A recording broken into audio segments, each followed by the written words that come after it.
व्याख्यामुद्रां करसरसिजैः पुस्तकं शङ्खचक्रे बिभ्रद्भिन्नस्फटिकरुचिरे पुण्डरीके निषण्णः अम्लानश्रीरमृतविशतेरंशभिप्लावयन् मामाविर्भूयादनकमहिमा मानसे वागधीशः नमस्ते प्राणेश प्रणत विभवायामनिमगाः नमस्वामिन् रामप्रियतमनमन् गुरुगुण नमस्तुभ्यं भीम प्रबलतमकृष्णेष्ट भगवन् नमः श्रीमन्मध्व प्रदिश सुदर्शन्नो जय जय श्री गुरुभ्यो नमः नारायणं सुरगुरुं जगदेकनाथं भक्तप्रियं सकललोकनमस्कृतं च त्रैगुण्यवर्जितमजं विभुमाद्यमीशं वन्दे भगवत्पादं अमरासुरसिद्धवन्द्यं नारायणं नमस्कृत्य नरं चैव नरोत्तमं देवीं सरस्वतीं व्यासं ततो जयमुदीरये ವೇದವ್ಯಾಸರ ಮಹಾಭಾರತದ ಚಿಂತಕರಿಗೆ ವಂದನೆಗಳು. ಶಾಂತಿ ಪರ್ವದ 262ನೆಯ ಪ್ರವಚನ. ಧರ್ಮರಾಜನಿಗೆ ಜಪದ ತತ್ವದ ಬಗ್ಗೆ ಅನೇಕ ಮಾಹಿತಿಗಳನ್ನು ಭೀಷ್ಮರು ನೀಡಿದರು. ಹಾಗೆ ಆತನ ಅಂತಿಮ ಪಯಣದ ಬಗ್ಗೆ ಒಂದೆರಡು ಮಾತು ಹೇಳಿದರು. ಅದಾಗ ಧರ್ಮರಾಜ ಕೇಳುತ್ತಾನೆ, ಅಲ್ಲ ಸ್ವಲ್ಪ ಹೆಚ್ಚು ಕಡಿಮೆ ಆದರೆ ಮತ್ತೆ ಹುಟ್ಟಿ ಬರುವ, ನರಕದೆಡೆಗೆ ಸಾಗುವ, ಬೇರೆ ತಾಣಗಳಲ್ಲಿ ಆತನ ವ್ಯವಸ್ಥಿತಿ ಇದೆಲ್ಲ ಬಗ್ಗೆ ಏನು ಚೆನ್ನಾಗಿ ಅರ್ಥ ಆಗ್ತಾ ಇಲ್ಲಲ್ಲ ಅಂತಾನೆ. ಬಹಳ ಎತ್ತರದ ಭಗವಂತನನ್ನು ಅರ್ಥ ಮಾಡಿಕೊಂಡವನಾಗಿ ಜಪಿಸುವವನು ಅನಿಮಿತ್ತಂ ಪರಂ ಎತ್ತದ ಅವ್ಯಕ್ತಂ, ಬಹಳ ಎತ್ತರದ ತತ್ವವಾದ ಭಗವಂತನೆಡೆಗೆ, ಅದು ಬ್ರಹ್ಮಣಿ ಸ್ಥಿತಂ, ವೇದದ ಮಾಧ್ಯಮದಲ್ಲಿ ವೇದ ಸಾರದ ಗಾಯತ್ರಿಯ ಮಾಧ್ಯಮದಲ್ಲಿ ಚಿಂತನೆಯಲ್ಲಿ ಭಗವಂತನನ್ನು ಗೆದ್ದವನು ತದ್ಭೂತಃ ಜಾಪಕಃ ಕಸ್ಮಾ ಸಶರೀರಂ ಇಹ ಆವಿಶೇತ್. ಅಂಥವನು ಮತ್ತೆ ಪುನಃ ದೇಹ ಹೊತ್ತು ಬರುವುದು, ಹೋಗುವುದು, ಸೇರುವುದು, ಇದೆಲ್ಲ ಏನು ಕತೆ? ಇದು ಹೇಗೆ ಸಾಧ್ಯ? ಇದೇನು ವಿಷಯ ಅಂತ ಮತ್ತೆ ಭಗವಂತನ ನೆಲೆಯಲ್ಲಿ ಜಪಿಸಿಕೊಂಡು ಭಗವತ್ತತ್ವದ ವಿಶೇಷ ಆವಿಷ್ಕಾರಕ್ಕೆ ಪಾತ್ರನಾದವನ ಹಿನ್ನೆಲೆ ಹೇಗೆ ಆಗ್ತದೆ? ಈ ನೆಲದಲ್ಲಿ ಮತ್ತೆ ಬರುವ, ನರಕದೆಡೆಗೆ ಸಾಗುವ, ಇದೇನು ವಿಶೇಷ ಅಂತ ಕೇಳಿದರೆ, ಅದಕ್ಕೆ ಅವರು ತಪ್ಪಾದಾಗ ಆಗುವ, ಸರಿಯಾಗಿ ಇಲ್ಲದಾಗ ನಡೆದಿರುವ ಕರ್ಮಾಂಗಗಳ ಕೆಲವು ಲೋಕದೆಡೆಗೆ ಗಮನ ಹರಿಸ್ತಾರೆ ಒಂದು ದೃಷ್ಟಿಯಿಂದ. ದುಷ್ಪ್ರಜ್ಞಾನೇನ ನಿರಯಾಹ ಬಹವಃ ಸಮುದಾಹೃತಾಃ. ಹೆಚ್ಚು ಕಡಿಮೆಯಿಂದ ಬಹಳಷ್ಟು ಕಡೆಯ ತಾಣಗಳು, ಇಲ್ಲಿಂದ ನಿರ್ಗಮಿಸಿ ಇರಬೇಕಾಗಿರತಕ್ಕಂತಹ ಜಾಗಗಳು ಇವೆ, ಬಹಳಷ್ಟಿವೆ ಇಂತ ಹೇಳಿ ಜಪವನ್ನು ನಾವು ಕಮ್ಮಿ ಮಾಡಿದ್ದಲ್ಲ. ಪ್ರಶಸ್ತಂ ಜಾಪಕತ್ವಂಚ, ಜಪಿಸುವುದು ಎನ್ನುವುದು ದೊಡ್ಡ ಸಂಗತಿಯೇ. ಆದರೆ ರಿಸ್ಕ್ ಇದೆ, ತಪ್ಪಿದೆ, ಹೆಚ್ಚು ಕಡಿಮೆ ಆಗಲಿದೆ ಎನ್ನುವುದು ಅಷ್ಟೇ ಗಮನಿಸಬೇಕಾದ ಅಂಶ ಹೌದು. ದೋಷಾಶ್ಚೈತೆ ತದಾತ್ಮಕ, ಜಪದಲ್ಲಿ ದೋಷಗಳು ಬಹಳಷ್ಟು ಇವೆ, ಅದನ್ನು ಸರಿಗೊಳಿಸಿವೆ. ಪೂರ್ಣ ಮಟ್ಟದ ಉತ್ತಮ ರೀತಿಯ ಬೆಲೆಯನ್ನು ಪಡಿಬೇಕಾದ್ರೆ ಅವನು ಬಹಳ ಸುಂದರವಾಗಿಯೇ ಜಪವನ್ನು ಅನುಸರಿಸಬೇಕು. ಅಲ್ಲ, ಅನೇಕ ಪ್ರದೇಶಗಳಿವೆ ಅಂತ ಹೇಳಿಬಿಟ್ರಿ ಅಲ್ಲಿ ಅಂತ ಮತ್ತೆ ಧರ್ಮರಾಜ ಭೀಷ್ಮರಲ್ಲಿ ಕೇಳುತ್ತಾನೆ, ಕೀದೃಶಂ ನಿರಯಂ, ಅದು ಯಾವ ಪ್ರಕಾರದ ತಾಣ? ನಿರಯ ಅಂದ್ರೆ ಇಲ್ಲಿಂದ ಹೊರಗೆ ಹೋಗುವುದು ಅಂತ ಅರ್ಥ. ನಿತರಾಂ ಗಚ್ಚತಿ ಅಂತ ಅಯತೆ ಅಂತ ನಿರಯ ಅಂದ್ರೆ ಅದು ನರಕವೇ ಆಗಬೇಕಾಗಿಲ್ಲ, ನೀಚ ಗತಿಯಲ್ಲ, ನಿರ್ಗತಿ, ಇಲ್ಲಿಂದ ಹೊರಟದ್ದು ಎನ್ನುವುದಷ್ಟು ಸತ್ಯ, ದುರ್ಗತಿ ಅಲ್ಲ. ಆದ್ರಿಂದ ಇದರ ಬಗ್ಗೆ ಪ್ರಶ್ನೆ ಕೇಳಿಕೊಂಡು ಅದೆಂಥದು, ಹೇಗೆ ಜಪ ಮಾಡಿದ್ದರ ಒಂದು ಪುಣ್ಯ ಉಂಟಲ್ಲ, ಅದನ್ನು ಒಪ್ಪಿಕೊಳ್ಬೇಕಲ್ಲ. ಆದರೆ ಪರಿಪೂರ್ಣತೆಯೇ ಆಗಲಿಲ್ಲ, ಸಾಧ್ಯ, ದೋಷಗಳಿದ್ದಾವೆ. ಆಗ ಇದರ ಬಗ್ಗೆ ಮತ್ತೆ ಪುನಃ ಧರ್ಮರಾಜನ ಪ್ರಶ್ನೆ ಬಂದಾಗ, ಆಕ್ಷೇಪಕ್ಕೆ ನಿಂತಾಗ ಧರ್ಮರಾಜ ಅವನ ಬಗ್ಗೆಗೆ ಭೀಷ್ಮರು ಮಾತಾಡ್ತಾರೆ. ಈ ಪ್ರಶ್ನೆ ಕೇಳಿದಾಗ, ಅಲ್ಲಯ್ಯ ನೀನು ಯಾರು? ಧರ್ಮಶ್ಯಾಂಶ ಪ್ರಸೂತೋಸಿ ಅಲ್ಲವಾ? ನಾವೀಗ ಚಿಂತನೆ ತಿಳ್ಕೊಂಡದ್ದು ವಿಷಯ ಏನು ಕೇಳಿದರೆ ಧರ್ಮದ ವಿಷಯ. ನಾವು ಧರ್ಮಚಾವಡಿಯಲ್ಲಿದ್ದೇವೆ. ಮಾಡಿಕೊಂಡ ಧರ್ಮಕರ್ಮಕ್ಕೆ ಸ್ಥಾನಮಾನ ಏನು ಅಂತ ಚಿಂತನೆ ಮಾಡುತ್ತಾ ಸಾಗಿದಾಗ ಅದನ್ನು ನೀನು ನನ್ನ ಹತ್ರ ಕೇಳ್ತಾ ಇದ್ದಿಂದ್ರೆ ಇದು ಯಾರ ಪೋರ್ಟ್ಫೋಲಿಯೋ? ಇದು ಯಾರ ಅಧಿಕಾರಕ್ಕೆ ತೆಕ್ಕೆಗೆ ಬರಂತಹ ಸಂಗತಿಗಳು? ನೀನೇ ಧರ್ಮರಾಜ, ನೀನೇ ಯಮಧರ್ಮನ ಅಂಶ, ನೀನೇ ಧರ್ಮಕರ್ಮಗಳನ್ನು ನಿಯಮಿಸುವವ, ನಿಯಂತ್ರಿಸುವವ, ಫಲ ಕೊಡುವವ, ಸ್ಥಾನಮಾನ ಕಲ್ಪಿಸುವವ. ಅದರ ಯುಕ್ತಾಯುಕ್ತದ ಬಗ್ಗೆ ಸ್ಪಷ್ಟವಾದ ಚಿತ್ರಣ ಇರುವುದು ನಿನ್ನಲ್ಲಿ. ಒಬ್ಬ ಕರ್ಮ ಮಾಡಿದಾಗ ಅದು ಎಷ್ಟರ ಮಟ್ಟಿನ ಧರ್ಮ ಆಯಿತು, ಅದರಲ್ಲಿ ಎಷ್ಟು ಅಧರ್ಮ ಸೇರಿಕೊಂಡಿತು ಅಂತ ಅದನ್ನು ಅಳತೆ ಮಾಡಿಕೊಡುವವನು, ಅದಕ್ಕೆ ತಕ್ಕುದಾಗಿ ಸ್ಥಾನಮಾನವನ್ನು ಕಲ್ಪಿಸುವವನು ನೀನೇ ಅಲ್ವಾ? ನೀನೇ ಧರ್ಮದ ಅಧಿದೇವತೆ ಆಗಿರುವಾಗ ಧರ್ಮಜ್ಞೋಸಿ ಸ್ವಭಾವತಃ, ನಿನಗೆ ಸಹಜವಾಗಿಯೇ ಧರ್ಮ ಯಾವುದು ಗೊತ್ತಿದೆ. ನೀನೇ ಧರ್ಮವನ್ನು ಅಳೆದು ತೂಗಿ ಒಂದು ಚೂರು ಕಪ್ಪು ಚುಕ್ಕಿ ಬಾರದಂತೆ ಹೆಚ್ಚು ಕಡಿಮೆ ಆಗದಂತೆ ದಂಡಧರನಾಗಿ, ಒಂದು ಹೊಡೆತವೂ ಹೆಚ್ಚಿಲ್ಲ, ಆ ಹೊಡೆತದ ಒಂದರಲ್ಲಿಯೂ ಪ್ರೆಷರ್ ಹೆಚ್ಚು ಕಡಿಮೆಯಲ್ಲಿಲ್ಲ. ಇಷ್ಟೇ ಆಘಾತಕರ ಆಗಬೇಕದು, ಇಷ್ಟೇ ಏಟಿನಲ್ಲಿ ಬೆರಬೇಕು. ಇಷ್ಟೆಲ್ಲ ನೋಡಿ ಎಷ್ಟು ಕಷ್ಟ ಉಂಟು. ಎಂಥ ತೂಕಿ ನೋಡಿ ಶಿಕ್ಷೆಯನ್ನಾಗಲಿ ಗೌರವವನ್ನಾಗಲಿ ಧರ್ಮವನ್ನಾಗಲಿ ಹೇಳಬೇಕಾಗಿದೆ ನೋಡಿ. ಇದು ಭೀಷ್ಮ ಈಗ ಹೇಳೋದಷ್ಟೇ ಅಲ್ಲ. ಇದಕ್ಕಿಂತ ಇದೇನು ಸುಮ್ಮನೆ, ಇದು ಪರೀಕ್ಷೆಯ ಸಂದರ್ಭವೂ ಅಲ್ಲ, ಇದು ಸಭೆಯ ವಾದವಿವಾದದ ಚರ್ಚೆಯ ಗೋಷ್ಠಿಯೂ ಅಲ್ಲ, ಇದು ಸುಮ್ಮನೆ ಒಂದು ಮಾತುಕತೆ ಅಷ್ಟೆ. ಧರ್ಮರಾಜ ಪ್ರಶ್ನಿಸುತ್ತಾ ಇದ್ದಾನೆ, ಭೀಷ್ಮ ಹೇಳುತ್ತಾ ಇದ್ದಾನೆ. ಅದರಲ್ಲಿಯೂ ಭೀಷ್ಮ ಹೇಳುವುದನ್ನು ತಾನು ಒಪ್ಪಿಕೊಂಡು ಹೇಳುವುದಿಲ್ಲವ, ಅವನಲ್ಲಿ ಒತ್ತಾಯದಲ್ಲಿ ಹೇಳಿಸಿದ್ದೀಗ.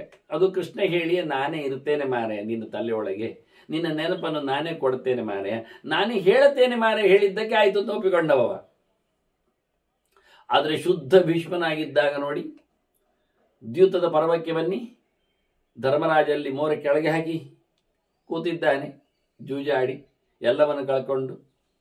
ಒಂದು ದೃಷ್ಟಿಯಿಂದ ಮೈ ಮೇಲಿನ ಬಟ್ಟೆಯು ಇದ್ದಿಲ್ಲದಿದ್ದಾಗ ಅಂತ ತಿಳ್ಕೊಳ್ಳಿ, ಅರ್ಥ ಆಗುವುದಾದ್ರೆ. ಆಗ ದ್ರೌಪದಿ ಗುಡುಗಿದಾಗ, ಭೀಷ್ಮರನ್ನೇ ಮಾತಾಡಿಸಿದಾಗ, ಪ್ರಶ್ನಿಸಿಕೊಂಡಾಗ ಭೀಷ್ಮನೇನು ಹೇಳಿದರು? ಏನು ಉತ್ತರ ಕೊಟ್ಟರು? ಧರ್ಮರಾಜಸ್ತು ಪ್ರಶ್ನೆಸ್ಮಿನ್, ನಿನ್ನ ಪ್ರಶ್ನೆಗೆ ಉತ್ತರ ಧರ್ಮರಾಜ ಕೊಡ್ತಾನೆ, ಉತ್ತರ ಧರ್ಮರಾಜ ಅಂತ ಹೇಳಿದರು.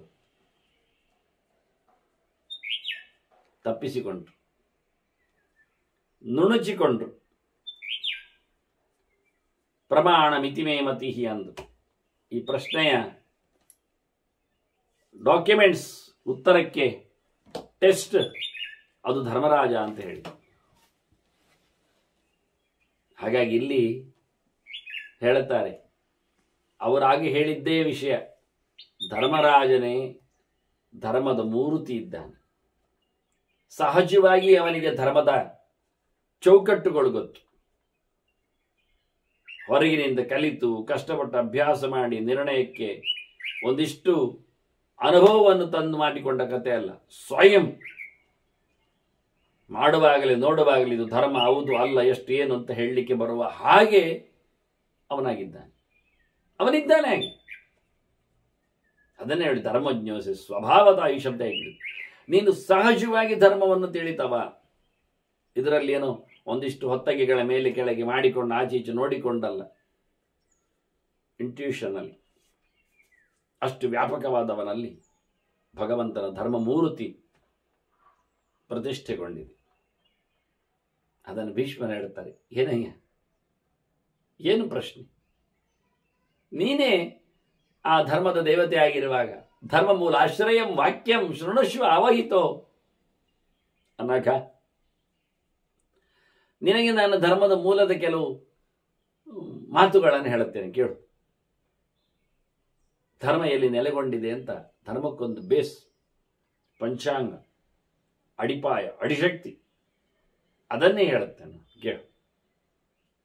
ನಿನಗೆ ಸ್ಥಾನಮಾನಗಳ ಬಗ್ಗೆ ಬೇಕಲ್ವಾ?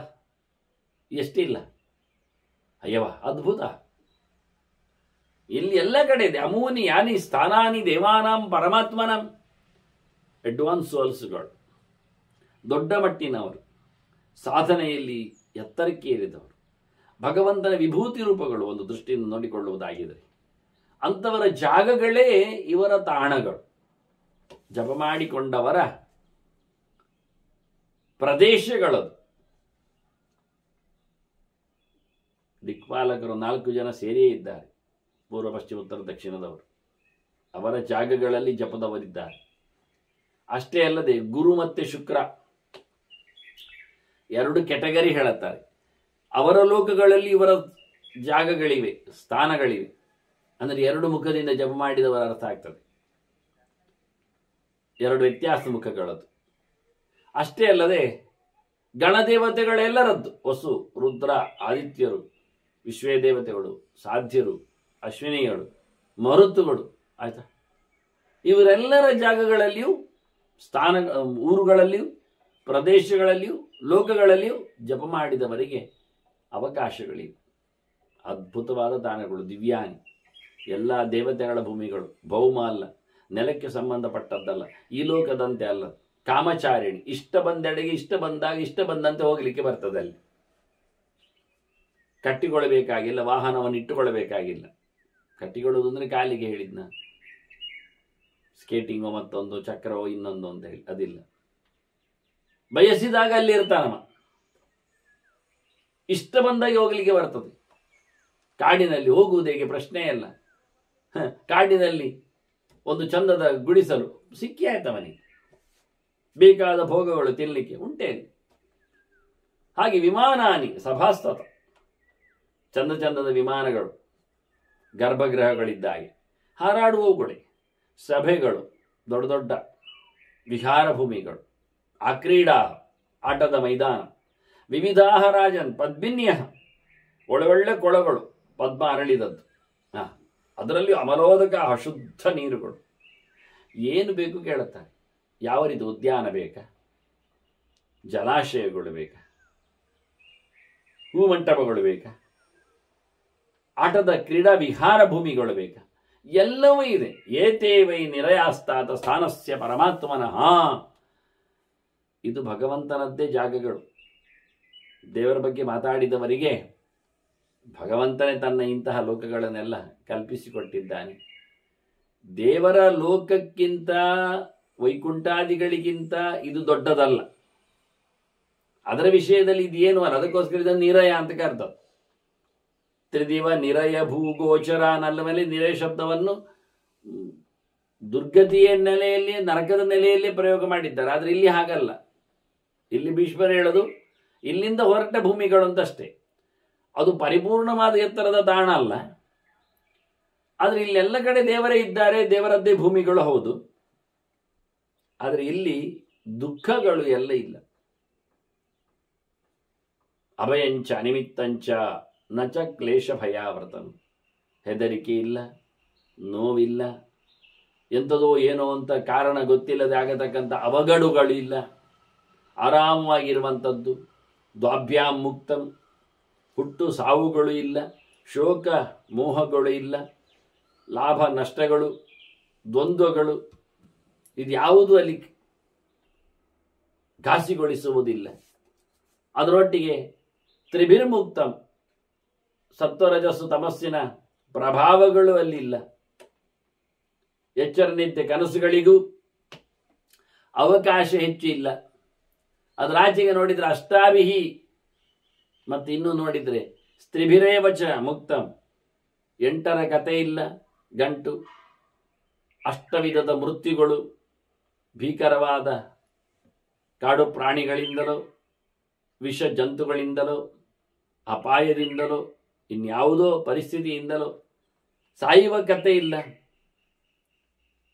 ಅದರಷ್ಟೇ ಅಲ್ಲದೆ ಯಾವುದೇ ರೀತಿಯಾದಂತಹ ಹಿಂದು ಮುಂದಿನವರಿಂದ ಅಥವಾ ಈಗಿನವರಿಂದ ಉಪಟಳಗಳು ನಡೆಯುವುದಿಲ್ಲ ಅಂತ ಹೇಳಿ ಮೋಕ್ಷದಾಗೆ ಸಾಯುಜ್ಯ ಸಾಮೀಪ್ಯ ಸಾಲೋಕ್ಯ ಅದೂ ಇಲ್ಲ, ಅದೂ ಅಲ್ಲ. ಹತ್ತಿರ ಇರಲಿಕ್ಕೆ, ಒಟ್ಟಿಗೆ ಇರಲಿಕ್ಕೆ, ಒಂದೇ ಬಗೆ ಇರಲಿಕ್ಕೆ, ಯಾವತ್ತು ನೋಡ್ತಾ ಇರಲಿಕ್ಕೆ, ಅದೆಲ್ಲ ಇಲ್ಲ. ಅಂಥದ್ದೆಲ್ಲ ಚತುರ್ಲಕ್ಷಣ ವರ್ಜಂತ್, ಅದರಲ್ಲಿ ಚತುಷ್ಕಾರಣ ವರ್ಜಿತ. ಯಾವುದೇ ಕಾರಣಗಳು ಅಲ್ಲಿ ಕೆಲಸ ಮಾಡುವುದಿಲ್ಲ, ಏನು ನಡೆಯುವುದಿಲ್ಲ. 4 ಬಗೆಯಿಂದ ಒಂದು ಕ್ರಿಯೆ ಆಗಲಿಕ್ಕೆ ಆಗುವಂಥದ್ದು ಅಧಿಷ್ಠಾನ, ಕರ್ತೃ, ಕರಣ, ಚೇಷ್ಟೆ, ಇದೇನು ಅಲ್ಲಿ ಕೆಲಸ ಮಾಡೋದಿಲ್ಲ. ಕೇವಲ ದೈವಚಿತ್ತ ಮಾತ್ರ, ಭಗವಂತನ ಎಚ್ಚರ ಮಾತ್ರ. ಅಲ್ಲಿ ಯಾವುದೋ ನೆಲೆಯಿಂದ ಬಲಾತ್ಕಾರವಾಗಿ ಏನನ್ನು ನಡೆಸಲಿಕ್ಕೆ ಆಗುವುದಿಲ್ಲ.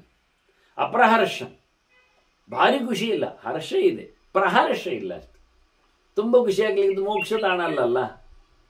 ಹಾಗೆ ಅನಾನಂದ, ಆನಂದ ಇಲ್ಲ. ಆನಂದ ಅಂದರೆ ದೇವರನ್ನೇ ಕಂಡು ಹಿಗ್ಗುವ, ತನ್ನ ಸ್ವರಭೂತವಾದ ಸುಖದಲ್ಲಿ ಮೈಮರಿಯುವ ತಾಣಗಳು ಅದು ಅಲ್ಲ. ಅಶೋಕ, ಮತ್ತೆ ಶೋಕ ಇಲ್ಲ, ನೋವಿಲ್ಲ, ಉಪಟಳಗಳು ಇಲ್ಲ, ದುಃಖ ದುಮ್ಮಾನಗಳು ಇಲ್ಲ. ಹಾಗೆ ವಿಗತ ಕೆಲಮ, ಆಯಾಸ ಇಲ್ಲ, ಬೆವರು ಬರುವುದಿಲ್ಲ, ಸೋಲುವುದಿಲ್ಲ, ಸಂಕಟ ಆಗುವುದಿಲ್ಲ, ಸೋಮಾರಿತನ ಎಲ್ಲ ಇಲ್ಲ. ಮತ್ತಲ್ಲಿ ಕಾಲವೇ ಇಲ್ಲ, ಎಲ್ಲ ನಡೆಯುವುದಿಲ್ಲ. ನಿಲ್ ಕಾಲಂ ಸಂವಹತೆ, ಅಲ್ಲಿ ಭಗವಂತನೇ ಎಲ್ಲವನ್ನು ನೋಡಿಕೊಳ್ಳುವುದು. ತತ್ರ ಕಾಲಸ್ತತ್ರ ನಮೈ ಪ್ರಭು. ಯಮನ ಕಥೆ ಅಲ್ಲಿ ಇಲ್ಲವೇ ಇಲ್ಲ, ಯಮನ ಆಟ ಬರುವುದಿಲ್ಲ. ನ ಕಾಲಸ್ಯ ಪ್ರಭು ರಾಜನ್ ಸರ್ವಸ್ಯಾಪಿ ತತೇಶ್ವರ. ಎಲ್ಲಕ್ಕೂ ಭಗವಂತನೇ ಸ್ವಾಮಿಯಾಗಿ ನಿಂತಿರತಕ್ಕಂತಹ ವ್ಯವಸ್ಥೆಯಲ್ಲಿ ಆದ್ರಿಂದ ಯಾರೂ ಸಹ ಕಾಲಕ್ಕೆ ಅಡ್ಡಿಯಾಳಾಗಿ ಇರುವುದೇ ಇಲ್ಲ. ಕಾಲಾತೀತವಾದ ಕಲ್ಪನೆಯ ತಾಣ ಅದು, ಒಂದು ದೃಷ್ಟಿಯಿಂದ ನೋಡ್ಲಿಕ್ಕೆ ಹೋದು ಬಹಳ ಚೆನ್ನಾಗಿ ಹೇಳ್ತಾರೆ. ಏತದ್ವೈ ಬ್ರಹ್ಮಣ ಸ್ಥಾನ ಜಾಪಕಸ್ಯ ಮಹಾತ್ಮ. ಇದೆಂಥ ಲೋಕ ಕೇಳಿದ್ದು? ಬ್ರಹ್ಮದೇವರ ಲೋಕ. ಇದು ಸತ್ಯಲೋಕ ಅಲ್ಲ. ಬ್ರಹ್ಮದೇವರು ಅಂದರೆ ವೇದವನ್ನು ನೀವು ಇಟ್ಟುಕೊಂಡು ಜಪ ಮಾಡಿದ್ದರಿಂದ ವೇದ ಪುರುಷನ ಇದು ಅಡಿ ತಾಣ. ಆರಾಮವಾಗಿ ಇರಲಿಕ್ಕೆ ಬರುತ್ತದೆ. ತತ್ರಸ್ಥಂ ಪರಮಾತ್ಮಾನಂ ಧ್ಯಾನಂ ವೈ ಸುಸಮಾಯಿತ. ಅಲ್ಲಿರತಕ್ಕಂಥ ದೇವರನ್ನು ಚಿಂತನೆ ಮಾಡ್ತಾ ಇರ್ತಾನೆ. ಚತುರ್ಮುಖನ ಜೊತೆಯಲ್ಲಿ ಇರ್ತಾನೆ. ಬೇಕಾದ್ರೆ ಚತುರ್ಮುಖನು ಮಾತ್ರ ಸಾಹಿತ್ಯವನ್ನು ಪಡಿತಾನೆ, ಇವನಲ್ಲ. ಎರಡನೇ ಗರ್ಭ ಸಾಹಿತ್ಯಂ ಪ್ರಾಪಣೀಯಾದ್ವ ನೃಪೋತ್ತಮ. ಅವನಿಗೆ ಭಗವಂತನಡೆಗೆ ಸಾಗಲಿಕ್ಕೆ ಉಂಟು, ಇವನಿಗೆ ಅಲ್ಲಿವರೆಗೆ ಹೋಗಲಿಕ್ಕೆ ಉಂಟು. ಕೊನೆಯ ಹೊತ್ತಿನಲ್ಲಿ ಅದರವನ ಹತ್ರ ಪಾಠ ಕೇಳಲಿಕ್ಕೆ ಉಂಟು, ಆನಂತರ ಹೋಗಲಿಕ್ಕೆ ಉಂಟು ಬಿಡಿ. ಹಾಗಾಗಿ ಇಂತಹ ಉತ್ತಮ ಲೋಕಗಳು ಪ್ರತ್ಯೇಕವಾಗಿ ಬೇಕಾದಷ್ಟು ಇವೆ, ವಿಚಿತ್ರವಾಗಿವೆ. ಇವರಿಗೆಲ್ಲ ದೇವರೇ ದೊಡ್ಡ ಸಂಗತಿ. ಆತ್ಮಕೇವಲತಾಂ ಪ್ರಾಪ್ತ ತತ್ರಗತ್ವ ನಶೋಚ್ಛತಿ. ಯಾರು ಜಪ ಮಾಡಿದ್ದಾನೆ ಭಗವಂತನ ಎಚ್ಚರದಲ್ಲಿ, ಒಂದೊಮ್ಮೆ ಅವನಿಗೆ ಅತ್ತಿತ್ತ ಕೆಲವು ಪ್ರಕ್ರಿಯೆಗಳಲ್ಲಿ ಪ್ರಕ್ರಮಗಳಲ್ಲಿ ಸೋಲಿದ್ದಿರಬಹುದು. ಆದ್ರಿಂದ ಉತ್ತಮವಾದ ಸ್ಥಾನದಲ್ಲಿ ಆತ ದೇವರನ್ನೇ ನಂಬಿದ್ದರಿಂದ, ಭಗವಂತನನ್ನೇ ದೊಡ್ಡ ಸಂಗತಿ ಮಾಡಿಕೊಂಡಿದ್ದರಿಂದ ಅವನಿಗೆ ಮತ್ಯಾವುದೇ ವಸ್ತು ಇಲ್ಲ ಅವನ ಹತ್ತಿರದಲ್ಲಿ. ಹಾಗಾಗಿ ಅವನಿಗೆ ಯಾವುದೇ ರೀತಿಯಾದ ತೊಂದರೆಗಳು ಇಲ್ಲ, ದುಃಖ ಇಲ್ಲ. ಈದೃಶಂ ಪರಮಂ ಸ್ಥಾನಂ ನಿರಯಾಸ್ತೆ ನೃಪೋತ್ತಮ. ನಿನಗಿದನ್ನೇ ನಾನು ಹೇಳಿತ್ತು. ಇಲ್ಲಿ ಜಪ ಮಾಡಿದ್ರು ಹೋಗ್ತಾರೆ ಅನ್ನೋ ಜಾಗಗಳನ್ನ ಹೇಳಿದ್ದಿದೆ. ಇಂಥ ಜಾಗಗಳೇ ಬಹಳಷ್ಟು ಇವೆ, ಬೇಕಾದಷ್ಟು. ಇದೇ ಅತ್ಯಂತ ಎತ್ತರವಾದಂತಹ ವ್ಯವಸ್ಥೆಗಳು. ನಿರಯಾಸ್ತೆ ಚ ತಾದೃಶಾ. ಭಗವಂತನ ಲೋಕಗಳಂತೆ ಅತ್ಯಂತ ಅದ್ಭುತವಾದಂತಹ ವ್ಯವಸ್ಥೆಗಳನ್ನು ಪಡೆದಿರತಕ್ಕಂಥ ಲೋಕ ಇದು ಒಂದು ದೃಷ್ಟಿಯಿಂದ. ತಸ್ಯ ಸ್ಥಾನವರಸ್ಯೇಹ ಸರ್ವೇ ನಿರಯ ಸಂಹಿತ. ಮತ್ತು ಇದಕ್ಕೆ ನಿರಯ ಯಾಕೆ ಕರೀತಾರೆ? ನರಕದಾಗಿ ಅಂತ ಅರ್ಥ ಬರ್ತದಲ್ಲ ಅಂದ್ರೆ, ಇಲ್ಲಪ್ಪ, ಅದು ದೊಡ್ಡ ದೇವರ ಸ್ಥಾನದ ಹತ್ತಿರದಲ್ಲಿ ಇದ್ದುಕೊಂಡಾಗ ಇದನ್ನು ನೆರೆಯ ಅಂತ. ನಾವು ಉತ್ತಮವಾದ ಒಂದು ವಸ್ತುವನ್ನು ನೋಡಿದಾಗ ಅದಕ್ಕೆ ಸಂಬಂಧಪಟ್ಟಂತೆ ಇನ್ನೊಂದನ್ನು ಅಳಿಲಿಕ್ಕೆ ಹೋಗಿ ಇದು ಚಂದ ಇಲ್ಲ, ಇದು ಸರಿ ಇಲ್ಲ, ಇದು ಬೇರೆ, ಇದು ಅಲ್ಲ ಹೇಳ್ತೇವಲ್ಲ. ಹಾಗೆ ಪ್ರತಿಯೊಂದು ವಸ್ತುಗಳು ದೊಡ್ಡವೇ ಇವೆ. ಈಗ ಪುರಾಣಗಳನ್ನು, ಉತ್ತಮ ಪುರಾಣಗಳು ಹೇಗೆ ಕೇಳಿದರೆ, ಪುರಾಣಗಳು ಭಾರಿ ಚಂದವೇ, ದೊಡ್ಡ ಸಂಗತಿ. ಮತ್ತೆ ಭಾಗವತ ಅಂದರೆ ಅದು ಎಲ್ಲಕ್ಕಿಂತ ಮಿಗಿಲು. ಅದು ಹೇಗೆ ಆಯ್ತು? ಮತ್ತೆ ಉಳಿದದ್ದೆಲ್ಲ ಕೆಳಗೋಯ್ತಾ ಅಂದರೆ ಕೆಳಗೋದದ್ದಲ್ಲ, ರಾಶಿಯಲ್ಲಿ ಅದಕ್ಕೊಂದು ಶ್ರೈಷ್ಟ್ಯವನ್ನು ಸಂಪಾದನೆ ಮಾಡಲಿಕ್ಕೆ ಬರ್ತದೆ ಅಂತ. ಹಾಗೆ ಎಲ್ಲ ಕಡೆಯಲ್ಲಿಯೂ ಭಗವಂತನದ್ದೇ ಅರಿವು ಇರುವಂಥದ್ದು ಸ್ಥಾನಗಳಾದರೂ ವೈಕುಂಠದ ನೆಲೆಯಲ್ಲಿ ನೋಡಿಕೊಂಡಾಗ ಇದನ್ನು ನಾವು ನೀರಯ ಅಂತ ಕರಿತೇವೆ. ಪ್ರಯೋಜನ ಇಲ್ಲ, ಹಿಂದೆ ಹೋಗುವ ತಾಣ ಉಂಟಲ್ಲ ಅಂತ ಹೇಳುತ್ತೇವೆ ಅಂತ ಹೇಳ್ತಾರೆ. ಅಲ್ಲ, ನೀವು ಹಿಂದೆ ಅದು ಕಾಲನ, ಮೃತ್ಯುವಿನ, ಯಮನ ಕತೆ ಹೇಳುತ್ತೇನೆ ಅಂತ ಹೇಳಿದ್ದಲ್ಲ ಸಂವಾದ. ಅದು ಇಕ್ಷ್ವಾಕು ರಾಜನ ಜೊತೆಯಲ್ಲಿ ಆಗುವಾಗ ಅಲ್ಲಿ ಬ್ರಾಹ್ಮಣ ಒಬ್ಬ ಇದ್ದ ಅಂತ ಹೇಳಿಕೊಂಡು ಅದು ಕತೆ ಹೇಳಿಯರಯ್ಯ, ಇತಿಹಾಸ ಹೇಳಲಿಲ್ಲಲ್ಲ ಅಂತ ಹೇಳಿ ಮತ್ತೆ ಧರ್ಮರಾಜ ನೆನಪಿಸ್ತಾನೆ. ಅವರಿಗೆ ಇಷ್ಟಾಂಶಗಳೆಲ್ಲ ಜಪದ ಬಗ್ಗೆ ಹೇಳಲಿಕ್ಕಿತ್ತ, ಅದರಿಂದ ಅದನ್ನು ತಡ ಮಾಡಿದ್ದವರು. ಮತ್ತೆ ನೆನಪಿಸಿದ್ದು ಅಂದ ತಕ್ಷಣ ಮರೆತೋಯಿತು ಅಂತೆಲ್ಲ ಪ್ರಶ್ನೆ ಇಲ್ಲ. ಅದಕ್ಕೆ ನಾನು ಹೇಳಿದೆ, ಒಂದು ದಿನ ಮುಗಿದಿರಬೇಕಲ್ಲಿ ಮಾತಿನ ಕಥೆಯಲ್ಲಿ. ಮತ್ತೆ ಮರುದಿನದಿಂದ ಬಂದಾಗ ಧರ್ಮರಾಜ ಬೇರೆ ಒಂದು ರೀತಿಯಿಂದ ಫೌಂಡೇಶನ್ ಆಗ್ತಾನೆ. ಆಗ ಅದಕ್ಕೆ ಸರಿಯಾಗಿ ಭೀಷ್ಮರು ಮಾತಾಡ್ತಾ ಮತ್ತೆ ಇನ್ನೆದ್ದರಕ್ಕೆ ಸಂಗತಿಯನ್ನು ಕಲ್ಪಿಸಬೇಕಾಗ್ತದೆ. ಬಿಟ್ಟು ಹೋದ ಸಂಗತಿಗಳನ್ನು ಅದನ್ನು ಸೇರಿಸಿಕೊಂಡು ಮುಂದುವರಿಸಬೇಕಾಗ್ತದೆ. ಕತೆ ಹೇಳಿದ ತಕ್ಷಣ ಹೇಳಿದರು, ಓ ಅದ ಕತೆ ಹೇಳುತ್ತೇನೆ. ಒಬ್ಬ ಬ್ರಾಹ್ಮಣ ಇದ್ದ, ಬಹಳ ಒಳ್ಳೆಯ ಬ್ರಾಹ್ಮಣ. ಬ್ರಾಹ್ಮಣೋ ಜಾಪಕಃ ಕಶ್ಚಿತ್ ಧರ್ಮವೃತ್ತ ಮಹಾಯಶ. ನಮಗೆ ಜಪ ಮಾಡುವವನದ್ದೇ ಕತೆ ಇದು, ಅದಕ್ಕೆ ಹೇಳಿದ್ದು ನಾನು ನೆನಪಿಸಿದ್ದು. ಒಳ್ಳೆ ಜಪ ಮಾಡುವವ, ಭಾರಿ ಫೇಮಸ್ ಅವ, ತಪ್ಪು ಮಾಡುವುದಿಲ್ಲ, ಧರ್ಮದ ಚೌಕಟ್ಟಿನಲ್ಲೇ ತನ್ನ ಕೆಲಸಗಳನ್ನು ಮಾಡಿಕೊಳ್ಳುವವ, ತಿಳ್ಕೊಂಡಿದ್ದಾನೆ. ಮತ್ತೆ ಜಪ ಮಾಡುವನಂದ್ರೆ ಏನು ಗೊತ್ತಿಲ್ಲದವ ಜಪ ಮಾಡಲಿಕ್ಕೆ ಅಂತ ಅರ್ಥ ಅಲ್ಲ. ಷಡಂಗವೇ ಮಹಾಪ್ರಾಜ್ಞ, ಒಳ್ಳೆ ತಿಳ್ಕೊಂಡಿದ್ದಾನೆ. ವೇದಕ್ಕೆ ಸಂಬಂಧಪಟ್ಟ ಅಂಗಗಳನ್ನು ಅರಿತುಕೊಂಡು ಆ ನೆಲೆಯಲ್ಲಿ ವೇದವನ್ನು ಅರ್ಥ ಮಾಡಿಕೊಂಡಿದ್ದಾನೆ. ವೇದವನ್ನು ಅರ್ಥ ಮಾಡಿಕೊಳ್ಳುವಾಗ ವ್ಯಾಕರಣಗೊಳ್ಳಬೇಕಾಗ್ತದೆ. ಅದಕ್ಕೆ ಹೇಗೆಲ್ಲ ಅಕ್ಷರಗಳನ್ನು ಬದಲಾಯಿಸಿದ್ದಾರೆ, ವೇದದಲ್ಲಿ ಯಾವ ರೀತಿಯಾದಂತಹ ಶಬ್ದ ಪ್ರಯೋಗಗಳು ಬರ್ತಾವೆ, ಅದೇನು ವಿಕಾರ ಬದಲಿದದ್ದು ಎನ್ನುವುದು ಅರ್ಥದ ಛಾಯೆ ಅದನ್ನು ಗಮನಿಸಬೇಕಾಗ್ತದೆ. ಹಾಗೆ ಅದರ ಛಂದಸ್ಸಿನ ನಡೆ, ಅಕ್ಷರ ಲೋಪ ಇರಬಹುದು, ಅಕ್ಷರ ಅಧಿಕ ಇರಬಹುದು, ಅದು ಯಾಕೆ ಏನು ಅದನ್ನು ತಿಳ್ಕೊಳ್ಬೇಕು. ಹೇಗೆ ಹೇಳೋದು ಅದನ್ನು, ಮತ್ತೆ ಉಚ್ಚಾರಣೆಯ ಕಥೆ ಹೇಗಿರ್ತದೆ ಅದರ ಬಗ್ಗೆಯೂ ಕಲಿಬೇಕು. ಅದನ್ನು ಹೇಗೆ ವಿನಿಯೋಗಿಸುವುದು, ಮತ್ತೆ ಹೇಗೆ ಅದನ್ನು ಉಪಯೋಗಿಸಿಕೊಳ್ಳಲಿಕ್ಕೆ ಈ ಭೌತ ಪ್ರಪಂಚದಲ್ಲಿ ಭೌಗೋಳಿಕವಾದ ಈ ಸನ್ನಿವೇಶದಲ್ಲಿ ತಿಳಿಸಿಕೊಟ್ಟಿದ್ದಾರೆ. ಶಬ್ದಗಳನ್ನು ಅರ್ಥ ಮಾಡುವ ಬಗೆ ಹೇಗೆ, ಒಡೆಯುವ ರೀತಿ ಹೇಗೆ, ಅಕ್ಷರಗಳು ಹೇಗೆ ಅವಿತಿರ್ತವೆ ಅಲ್ಲಿ, ಹೇಗೆ ಅದನ್ನು ಹೊರಳಿಸಬೇಕು, ಇದನ್ನೆಲ್ಲ ಚೆನ್ನಾಗಿ ಓದಿಕೊಂಡವ. ಷಡಂಗವೇನ್ ಮಹಾಪ್ರಾಜ್ಞ. ಯಾರವನು? ಪೈಪ್ಪಲಾದಿಹಿ ಸಹ ಕೌಶಿಕ, ಕುಶಿಕ ವಂಶದವವ, ಪಿಪ್ಪಲಾದನ ಮಗ. ಪಿಪ್ಪಲಾದನ ಗತಿ ಹಿಂದೆ ಬಂದಿದೆ, ಇನ್ನೊಮ್ಮೆ ಬರುವ ನೋಡುವ. ಮತ್ತೆ ಪಿಪ್ಪಲಾದ ಅಂದರೆ ಪಿಪ್ಪಲವನ್ನು ತಿಂದವ ಅಂತ. ಪಿಪ್ಪಲ ಅಂದರೆ ಅಶ್ವತ್ಥದ ಕಾಯಿ, ಬೀಜ, ಹಣ್ಣು. ಅದನ್ನು ತಿಂದುಕೊಂಡು ಬದುಕಿದವ, ಅದೇ ದೊಡ್ಡ ಸಂಗತಿ. ಅವನ ನೆನಪು ಮಾಡಿಕೊಂಡ್ರೆ, ಅವನು ಕೊಟ್ಟಿರತಕ್ಕಂಥ ಶನಿಯ ದಶನಾಮವನ್ನು ಚಿಂತನೆ ಮಾಡಿದರೆ ಯಾವುದೇ ಶನಿ ದೋಷ ಬರುವುದೇ ಇಲ್ಲ. ಕೆಲವರೆಲ್ಲ ಹೆದರಿಕೊಳ್ತಾರೆ ಶನಿ ದೋಷಕ್ಕೆ. 7 ಇದೆ, 5 ಇದೆ, ಯಾವತ್ತು ಶನಿ ಇದ್ದೇ ಇರ್ತಾನೆ ಇದ್ದಲ್ಲಿ. ಮುಖ್ಯವಾಗಿ ಭಗವಂತನ 1000 ನಾಮಸ್ಮರಣೆ, ವಿಷ್ಣು ಸಹಸ್ರನಾಮ ಸ್ತೋತ್ರ, ಅದು ಅಶ್ವತ್ಥ ಕಟ್ಟೆಯಲ್ಲಿ ಪಠಿಸಿದರೆ ಇನ್ನೂ ಚಂದ. ಶನಿವಾರ ಅಂತೂ ಖಂಡಿತವಾಗಿ ಅಲ್ಲೇ ಕೂತು ಪಠಿಸುವುದರಲ್ಲಿ ಅರ್ಥ ಇದೆ. ಮತ್ತೆ ಪ್ರದಕ್ಷಿಣೆ ನಮಸ್ಕಾರ ಅಶ್ವತ್ಥಕ್ಕೆ, ಶನಿವಾರದಂದು ಅದನ್ನು ಮುಟ್ಟಿಕೊಂಡು ಪ್ರದಕ್ಷಿಣೆ ಬರಲಿಕ್ಕೆ ಬರ್ತದೆ. ಮತ್ತೆ ಹನುಮಂತನ ಉಪಾಸನೆ, ಅವನೇ ಹೇಳಿಕೊಂಡಾಗೆ ಪ್ರಾಣತತ್ವದ ಪರಿಚಯ ಮಾಡಿಕೊಳ್ಳಬೇಕು. ಮಾಡಿದರೆ ಖಂಡಿತವಾಗಿಯೂ ಪಿಪ್ಪಲಾದ ಹೇಳಿದ ದಶನಾಮದ ಚಿಂತನೆಯಲ್ಲಿ ಕೋಣಸ್ಥಃ ಪಿಂಗಳೋ ಬಭ್ರು ಕೃಷ್ಣೋ ರೌದ್ರೋಂತಕೋ ಯಮಃ ಶೌರಿ ಶನೈಶ್ಚರೋವಂತಹ ಪಿಪ್ಪಲಾದೇನ ಸಂಸ್ಕೃತಃ ಏತಾನಿ ದಶನಾಮಾನಿ ಪ್ರಾತರುತ್ತ ಎಪ್ಪಟೆ ಶನೈಶ್ಚರ ಕೃತ ಪೀಡ ನಕದಾಜಿತ್ ಭವಿಷ್ಯತಿ ಅಂತ. ಹೀಗೆ ಪಿಪ್ಪಲಾದನ ಮಹಿಮೆ, ಅವನ ಮಗ ಇಲ್ಲಿ ನಮಗೆ ಜಪ ಮಾಡಿದವ ಸಿಕ್ಕಿದ್ದಾನೆ. ಭಾರಿ ಭಾರಿ ಭಾರಿ ತಪಸ್ಸು, ತಸ್ಯ ಅಪರೋಕ್ಷ ವಿಜ್ಞಾನ, ಅವರಿಗೆಲ್ಲ ಪ್ರತ್ಯಕ್ಷ. ಅಷ್ಟು ಚೆನ್ನಾಗಿ ಅಧ್ಯಯನ ಮಾಡಿದವು, ಬಹಳ ಚೆನ್ನಾಗಿತ್ತು ಅವನ ಯೋಚನೆಗಳು, ಚಿಂತನೆಗಳಿಗೆಲ್ಲ. ಬಹಳ ಯೋಚನೆಯಲ್ಲಿ, ಚಿಂತನೆಯಲ್ಲಿ ಆತ ಮಡುಗಟ್ಟಿದ್ದಾನೆ. ದೇವರನ್ನು ಪೂರ್ಣವಾಗಿ ಆಶ್ರಯಿಸಿಕೊಂಡಿದ್ದಾನವ. ಅಂಥವನು ಜಪ ಮಾಡುತ್ತಾ ಅವನಿಗೆ ಗಾಯತ್ರಿಯ ಹಿನ್ನೆಲೆಯಲ್ಲಿ ವೇದ ಮಾತೆಯೇ ಸಾವಿತ್ರಿಯೇ ಪ್ರತ್ಯಕ್ಷನಾಗ್ತಾಳೆ, ಬ್ರಹ್ಮನ ರಾಣಿ.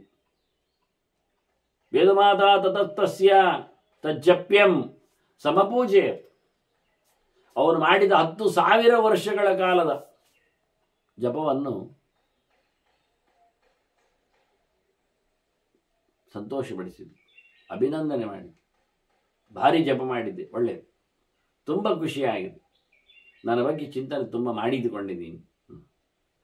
ನೋಡಿ, ಅವಳನ್ನು ನುಡಿದ್ದಲ್ಲ, ಆದರೆ ಅವಳು ಮಂತ್ರದ ಅಧಿದೇವತೆಯಾಗಿರ್ಲಿಕ್ಕಾಗಿ ಬಂದದ್ದು,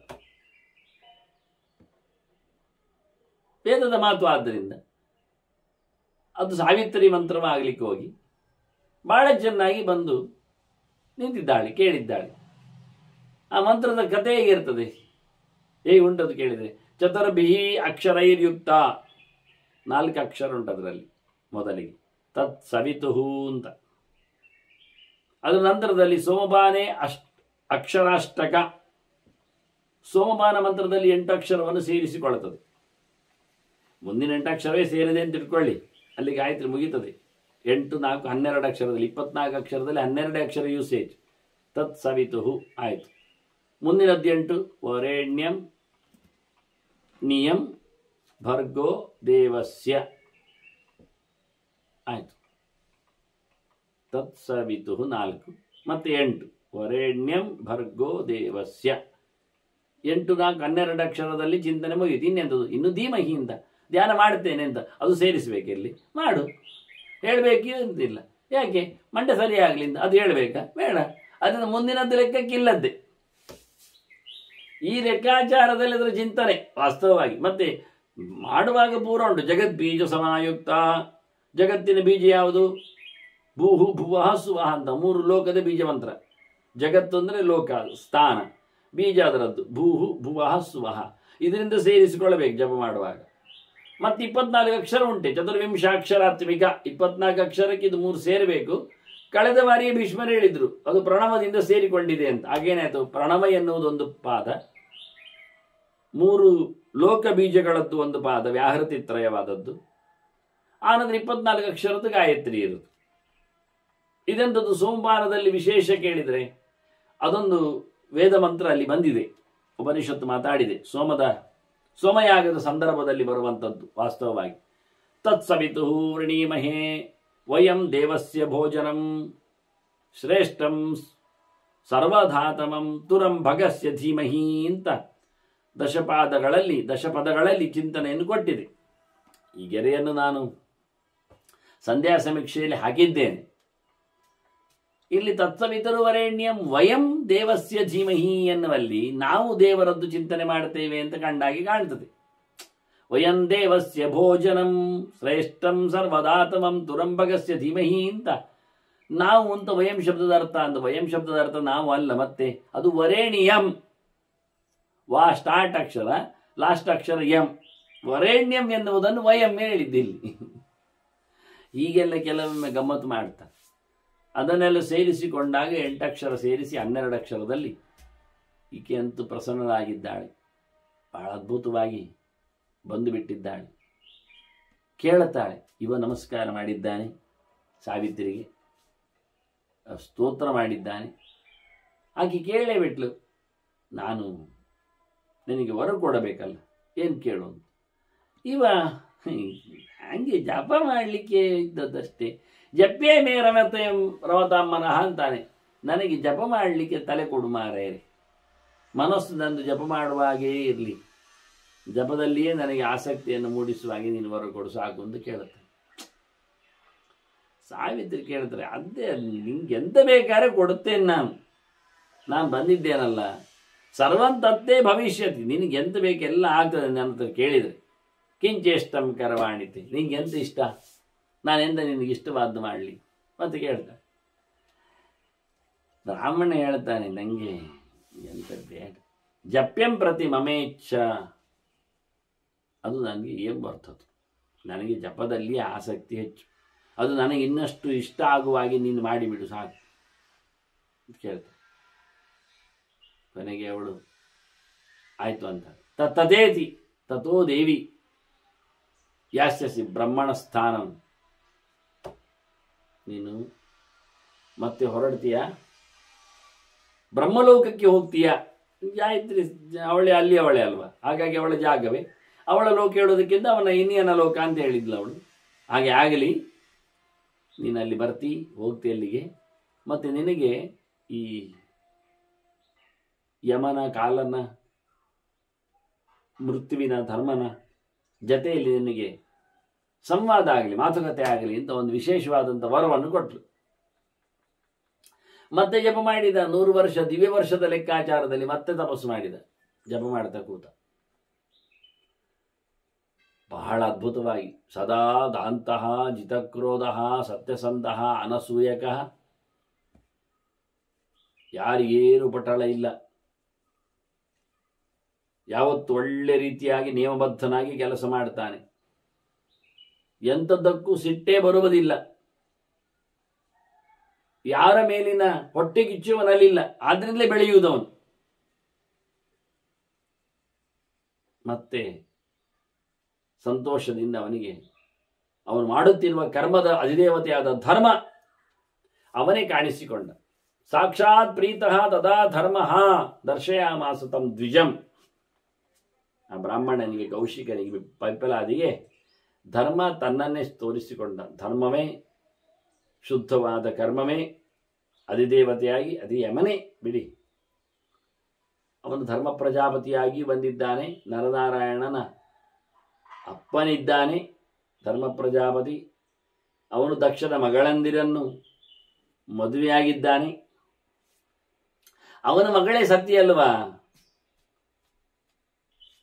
ದಕ್ಷ ಸತಿ ಒಟ್ಟಿ ಇದ್ದವಳು.